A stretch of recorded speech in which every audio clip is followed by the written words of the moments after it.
اعوذ باللہ من الشیطان الرجیم بسم اللہ الرحمن الرحیم ثم اورثنا الكتاب الذین اصطفینا من عبادنا فمنهم ظالم لنفسه ومنهم مقتصد ومنهم سابق بالخیرات بإذن اللہ ذلك هو الفضل الکبیر صدق اللہ العظیم۔ ترجمہ یوں ہے، پھر ہم نے اس کتاب کا وارث بنایا ان لوگوں کو جنہیں ہم نے اس وراثت کے لیے اپنے بندوں میں سے چن لیا ہے، اللہ نے چنا ہے۔ اب کوئی تو ان میں سے اپنے نفس پر ظلم کرنے والا ہے اور کوئی بیچ کی راست ہے اور کوئی اللہ کے اذن سے نیکیوں میں سبقت کرنے والا ہے۔ یہی بڑا فرق ہے۔ محترم حضرین، دیکھیں اس کے اندر اللہ تعالیٰ نے ہمارا کتنا بڑا مقام ہمیں دیا ہے، اور اس آیت کے اندر اللہ تعالیٰ فرماتا ہے پھر ہم نے اس کتاب کا وارث بنایا۔ یہ ثم کا جو لفظ ہے یہ بتاتا ہے کہ اس سے پہلے کوئی اور وارث تھا، یعنی یہ قرآن جو ہمارے پاس ہے پہلے فرسٹ ریسیپینٹ کس کو ملا ہے؟ حضور صلی اللہ علیہ وسلم کو ملا۔ اللہ کے رسول اور ان کے توسط سے یہ قرآن اس امت کو ملا۔ کون سی امت؟ اس کے بارے میں قرآن نے فرمایا کنتم خیر امت، بہترین امت۔ حضور کے بعد اس وراثت کو پانے والے جن کو اللہ نے چنا، اللہ ہے سلیکٹڈ بائی اللہ، استفا ہم نے چنا۔ ذرا غور کریں، آپ کو اور ہمیں اللہ نے چنا ہے، جن کو اللہ نے منتخب کیا ہے، اللہ نے چنا ہے۔ یہ لفظ استفا قرآن میں صرف انبیاء کے لیے آیا ہے، اسی لیے حضور صلی اللہ علیہ وسلم کو مصطفیٰ، چوزن ون، چنا ہوا کہا۔ قرآن میں لفظ اللہ یستفی من الملائکۃ رسلا من الناس، اللہ فرشتوں میں سے پیغام پہنچانے والے کو منتخب کر لیتا ہے، اور انسانوں میں سے بھی، انسانوں میں سے دیکھیں لاکھوں کروڑوں ملائکہ ہیں، کتنے ملائکہ ہیں اس کا اندازہ مجھے اور آپ کو نہیں ہے۔ ایک مرتبہ ملائکہ کا گروہ طواف کعبہ کے لیے آتا ہے تو دوسرے مرتبہ اس کو موقع نہیں ملتا، یعنی اس کی تعداد ڈے ون سے آپ دیکھیں کتنی ہوگی۔ اس میں سے ایک ملائکہ کو چنا اللہ تعالیٰ نے قرآن کے ترسیل کے لیے، بھیجنے کے لیے، اور اس میں سے انسانوں میں سے اللہ نے پورے آدم علیہ السلام سے لے کر اب تک جتنے افراد آئے تھے اس میں سے ایک انسان کو چنا، محمد رسول اللہ صلی اللہ علیہ وسلم کو، کہ وہ قرآن کو ریسیو کریں۔ آپ ذرا غور کریں، اتنے ملائکہ میں سے اور اتنے انسانوں میں سے ایک ملائکہ کو چنا قرآن کو بھیجنے کے لیے، اور ایک انسان کو چنا اللہ نے قرآن کو ریسیو کرنے کے لیے۔ یہ لفظ استفا صرف انبیاء کے لیے اور جگہ استعمال ہوا ہے، ان اللہ اصطفى آدم و نوحا وآل ابراہیم وآل عمران علی العالمین۔ خدا نے آدم اور نوح اور خاندان ابراہیم اور خاندان عمران کو تمام عالم میں سے چن لیا ہے، سلیکٹ کر۔ یہاں پر بھی وہ لفظ ہے، اس کے بعد یہ لفظ اس آیت کے اندر آیا، فرمایا ثم اورثنا الکتاب، ہم نے پھر ہم نے اس کتاب کا وارث بنایا جن کن کو؟ حضور صلی اللہ علیہ وسلم کی توسط سے اس کو مجھے اور آپ کو اللہ نے چنا ہے۔ دو باتیں ہم نے چنا، محمد رسول اللہ صلی اللہ علیہ وسلم، امت محمدیہ کی فضیلت کا اس کے اندر آپ کو اندازہ ہوگا۔ قرآن مجید کی بڑی پرامید آیت ہے مسلمانوں کے لیے۔ مثال ہے، آپ جیسے دیکھیں کبھی ہندوستان پاکستان میں، ہم دبئی میں رہتے ہیں، بڑے بڑے عمرہ وزراء اور صدور آتے ہیں، اور اگر اس مسجد میں ہمیں جانا ہوا اور صدر کا گزرتے ہوئے اگر اس نے اشارہ کر کے کہا بادشاہ سلیم، تو اتنے بڑے لوگوں میں سے لوگ سوچیں کہ یار اس نے اس شخص کو کیوں چنا جاتے ہوئے، یعنی اس کا مقام ان لوگوں کے سامنے۔ اللہ نے مجھے اور آپ کو چنا ہے۔ کس نے چنا؟ اللہ نے چنا اس قرآن کو دینے کے لیے۔ ہمیں اپنے مقام کا اندازہ ہونا چاہیے۔ استفینا من عبادنا، بندوں میں سے ہم نے چنا ہے۔ دیکھیں یہ وراثت کا جو لفظ ہے، ثم اورثنا الکتاب، وراثت کا جو لفظ ہے، اس پر غور کریں۔ وراثت جو ملتی ہے والد کی کمائی ہوتی ہے، آپ کی کمائی نہیں ہوتی، یہ تمہارا اپنا کمایا ہوا نہیں، یہ اللہ کا فضل ہے، قسم نہیں، تمہاری محنت سے تم کو نہیں ملا ہے، بلکہ اللہ کی طرف سے تمہیں انعام ملا ہے۔ یہ قرآن میں تم کو ملا ہے، اس کے مستحق تم نہیں تھے، یہ اللہ کا فضل ہے۔ الرحمن علم القرآن، رحمان نے تم کو قرآن سکھایا۔ ایک ہم دیکھیں یہاں بیٹھے ہوئے جتنے افراد ہیں، سب کو قرآن کی کچھ نہ کچھ آیتیں یاد ہوگی، مگر حدیث بہت کم لوگوں کو یاد ہوگی، اس لیے کہ اللہ نے فرمایا الرحمن علم القرآن، رحمان نے تم کو قرآن سکھایا۔ ورنہ ہم سیکھ نہیں سکتے تھے. یہ وراثت بتاتا ہے، وراثت جس کو ملتی ہے بتاتا ہے تم اس کے امین ہو، اس کو پروان چڑھاؤ، اس کو ڈیولپ کرو، اس کو ادھر ادھر لگاؤ، یہ پروان چڑھے گی بڑھے گی تو تم بھی اس سے استفادہ کرو اور لوگوں کو بھی اس سے استفادہ کراؤ. اگر ایک ناہنجار بیٹے کی طرح والد کی ملی ہوئی کمائی کو اگر وہ غیر شرعی عادتوں کے اندر سینما میں اور شراب پینے کا بار بار کرتے تو آپ اس بچے کو کیا کہیں گے؟ اب دیکھیں یہ وراثت جو قرآن کی مجھے اور آپ کو ملی ہے، ہمیں اس کو کیا کرنا چاہیے تھا اور ہم نے کیا کیا ہے. ہم دیکھیں اس کو 24 گھنٹے کے عمل کے اندر قرآن کو ہماری زندگی کے اندر ہمیں لانا تھا. جن لوگوں کو یہ قرآن ملا ان کی 3 کیٹیگری بن گئی. اللہ فرماتا ہے وَمِنْهُمْ ظَالِمٌ لِنَفْسِهِ، اپنے نفس پر ظلم کرنے والے. علماء لکھتے ہیں کہ مسلمان ہیں، ایمان ہے، مگر عمل قرآن سے دور ہے، گناہگار ہیں، مجرم ہیں، مگر باغی نہیں ہے. امت کا اکثر طبقہ اس حصے میں آتا ہے ظالم لنفسی کے اندر ہونے کے باوجود بھی ہمیں وراثت وارثی کی کتاب کے اندر شامل کیا جاتا ہے. کتنا بڑا اللہ کا نام ہوگا، فضل ہوگا ہم پر. ہر قسم کی برائی میں مشغول ہے مگر اندر ایمان کے رمق ہے، تھوڑا ایمان موجود ہے. اس لیے اللہ نے ہم کو اس کیٹیگری کے اندر ڈالا وَمِنْهُمْ ظَالِمٌ لِنَفْسِهِ میں.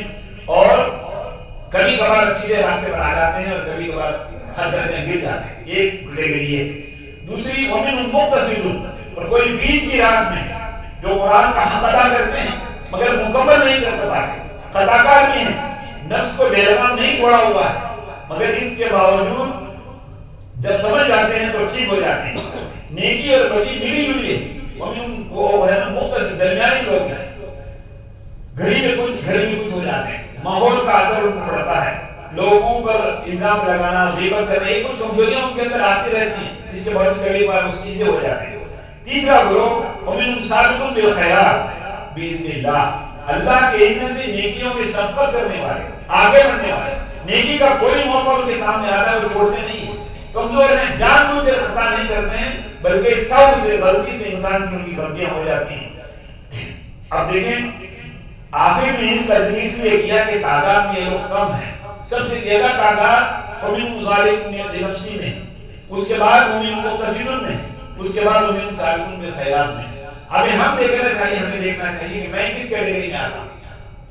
جیسے ایک تھرمومیٹر ہوتا ہے، اس کے اندر بخار دیکھا جاتا ہے. اگر کم بخار ہے اس کو پیٹرول سے اس کا علاج کر دیتے ہیں. اگر بخار بڑھ گیا تو اس کو انجیکشن دیا جاتا ہے، دوسری کیٹیگری میں آ گئے. اب اگر وہ اس سے زیادہ بخار آ گیا تو اس کو ہاسپٹل میں ایڈمٹ کرتے ہیں.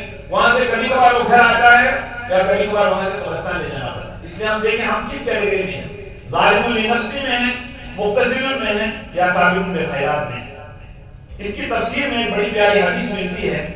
اس کے راوی حضرت ابو درداء رضی اللہ عنہ ہیں، جو نیکیوں میں سبقت دے گئے وہ جنت میں بغیر کسی حساب کے داخل ہو جائیں. یہ سبقت کرنے والے اللہ ان کا حساب نہیں دے گا، اور جو بیچ کی راہ پر ہیں ان سے محاسبہ ہوگا. اللہ محاسبہ لینے پر آ جائے تو ہم میں سے کون بچ سکتا ہے. جیسے ہم پہلے زمانے میں بمبے میں آتے تھے سامان لے کر، کسٹم آفیسر آتے دیکھتے ہی کھولو کہتے ہی ہمیں پریشانی شروع ہو جاتی. حالانکہ اس نے دیکھا کچھ نہیں، ہمارے پاس کچھ نہیں ہے، اس کے بعد وہ خوف داری رہتا ہے. اللہ اگر ہمارا احتساب کرنے آ جائے تو ہم دیکھیں وہ کیا حال ہو. اپنے نفس پر ظلم کر کیا معاشر میں، اور جو لوگ اپنے نفس پر جنہوں نے ظلم کیا وہ معاشر میں طویل عرصے تک رکھے ہیں. طویل عرصہ کس کا کتنا عرصہ؟ ایک روز 1000 برس کے برابر ہوگا. اس کے اندر ان کو روکا جائے گا، ان کا ٹیسٹ کیا جائے گا. سورج اس وقت دیر نیزے پر ہوگا، بھوک ہوگی، پیاس ہوگی، اللہ کا سایہ نہیں ہوگا. اب ذرا غور کر کے دیکھیں یہ 3 کیٹیگریز میں میرا اور آپ کا مقام کس جگہ پر ہے. یہ قرآن جو ملا ہے اس کی حفاظت کی ذمہ داری اللہ نے ہم پر ڈالی. آپ ہم پر ڈالنے کے بعد پھر اللہ نے فرمایا اِنَّا نَحْنُ نَزَّلْنَا الذِّكْرَ وَإِنَّا لَهُ لَحَافِظُونَ. میں اس کی حفاظت کروں. اللہ نے اس کی گارنٹی دی ہے، اس کی حفاظت کے ساتھ آج تک بغیر کسی حرف کے چین کے ہمارے پاس موجود ہے. کس طرح حفاظت کی ہے؟ الفاظ کی حفاظت کی، ایک ایک لفظ کی حفاظت کی ہے. اللہ نے جیسے الف لام میم ہم پڑھتے ہیں، یہی لفظ دوسری جگہ آتا ہے الم نشرہ، وہاں الم پڑھتے ہیں یا الف لام یہاں پڑھتے ہیں. الم نشرہ پڑھتے ہیں، الف لام میم وہی بھی ہے مگر وہاں پر الف لام میم نہیں پڑھتے، الم نشرہ پڑھتے ہیں. الم ترى پڑھتے ہیں، الف لام میم ترى نہیں پڑھتے، الم ترى پڑھتے ہیں. دیکھو کس طرح قرآن کی حفاظت اللہ نے کی ہے. ایک ایک لفظ کو جس طرح نزول ہوا تھا اسی انداز میں اس کو محفوظ کر دیا گیا. حالانکہ دیکھیں قرآن نزول ہوا تھا اقرا سے، مگر قرآن کھول کر ہم دیکھتے ہیں تو سورہ فاتحہ سے لگا یہ اس کی ایک توقیفی کہا جاتا ہے۔ اللہ کے رسول صلی اللہ علیہ وسلم نے جہاں نے ہدایت کو اس کے مطابق کو رکھا گیا ہے، ایک ایک چیز حفاظت کے ساتھ۔ آج اگر آپ عثمان غنی رضی اللہ عنہ کے زمانے کا قرآن کھول کر دیکھیں گے اور آپ کی کسی مسجد کے اندر رکھا ہوا قرآن دیکھیں گے، اس کے اندر کوئی فرق آپ کو نظر نہیں آئے گا، اس لیے کہ اس کی حفاظت کی گارنٹی اللہ نے کہا میں لوں گا، انا نحن نزلنا الذکر وانا لہ لحافظون، میں اس کو جمع کرنا بھی حفاظت ہوگی۔ اللہ کے رسول صلی اللہ علیہ وسلم قرآن جب نزول ہوتا تھا اس کو پڑھنے کی کوشش کرتے تھے جلدی جلدی یاد کرنے کے۔ اللہ تعالیٰ نے درمیان میں کہا لا تحرک به لسانک لتعجل به، تم اپنی زبان کو مت چڑھاؤ، اے محمد پڑھنے میں جلدی نہ کرو، اس کا جمع کرنا اور پڑھانا میرا کام ہے، میں سمجھاؤں گا۔ جب اس طرح اس کی حفاظت کی گئی، اعلان کر دیا اس کے بعد وَلَقَدْ يَسَّرْنَا الْقُرْآنَ لِلذِّكْرِ فَهَلْ مِن مُدَّكِرٍ، 4 مرتبہ یہ آیت آئی، قرآن کو ہم نے آسان بنا دیا، ایزی، سیٹنلی یہ بہت آسان کتاب ہے۔ میرے اور آپ کے ذہن میں قرآن بہت مشکل کتاب نظر آتا ہے، حالانکہ سب سے آسان کتاب کی دنیا کے اندر ہے تو قرآن ہے۔ اس لیے اس کا کہنے والا اللہ تعالیٰ، اللہ نے 4 مرتبہ قرآن میں کہا وَلَقَدْ يَسَّرْنَا الْقُرْآنَ لِلذِّكْرِ فَهَلْ مِن مُدَّكِرٍ۔ اگر میرے اور آپ کے دل میں یہ خیال آتا ہے کہ قرآن مشکل ہے تو اس کا مطلب ہم سمجھ جائیں کہ اللہ غلط کہہ رہا ہے، نعوذ باللہ، ایسی بات نہیں۔ ہم سوچیں کہ قرآن سب سے آسان ایزیسٹ بک ان دی ورلڈ اس قرآن، یہ اگر ہم سمجھیں گے تو ہمیں اندازہ ہوگا کہ اس قرآن کے قریب مجھے اور آپ کو کیا کرنا ہے۔ آج قرآن کیوں پڑھیں، اس کا بھی سبب ہم درمیان میں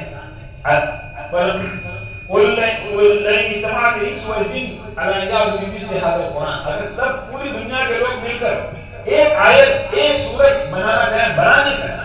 عربوں کے لیے بھی الگ اللہ نے قرآن میں ایڈریس کیا ہے، عجمیوں کے لیے جن کو عربی نہیں آتی ان کو اللہ نے قرآن میں الگ ایڈریس کیا ہے۔ اللہ تعالیٰ فرماتا ہے فَقْصُصُ الْقَصَصَ لَعَلَّهُمْ يَتَفَكَّرُونَ، اس میں قصے ہیں، وہ لوگ جن کو عربی نہیں آتی ان کو سمجھنے کے لیے اللہ نے قصے بیان کیے ہیں، اس کو سنو، اسے سبق حاصل کرو۔ یعقوب علیہ السلام کا قصہ ہے، ابراہیم علیہ السلام کا قصہ ہے، موسیٰ علیہ السلام کا قصہ ہے۔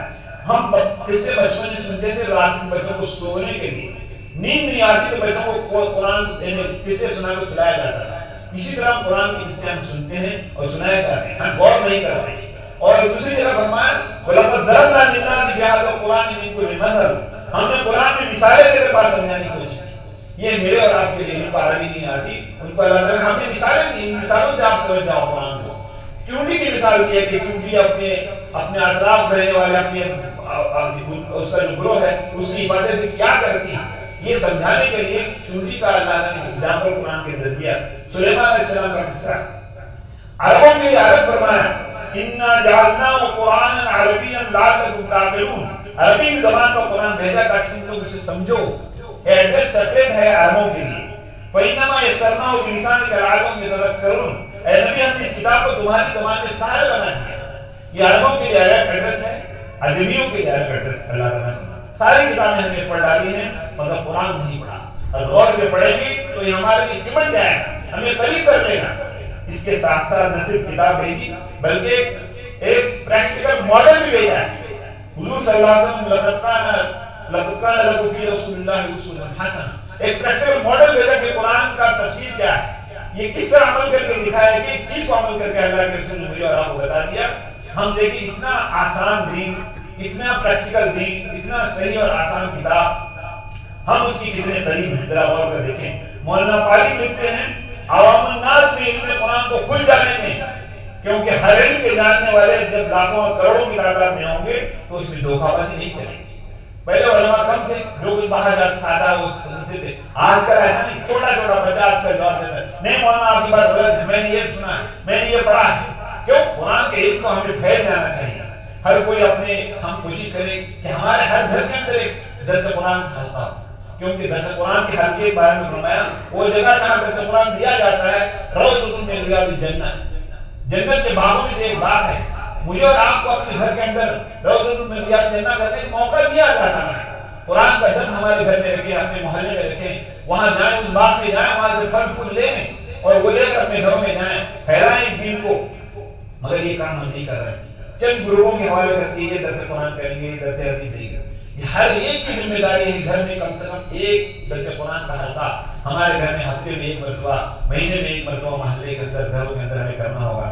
یہ قرآن اتنی آسان ہے اس کے لیے ہمیں کیا کرنا ہے؟ اقرار باللسان و تصدیق بالقلب، زبان سے اقرار اور دل سے اس کو مانیں۔ ہمارا رویہ قرآن کے ساتھ کیا ہے؟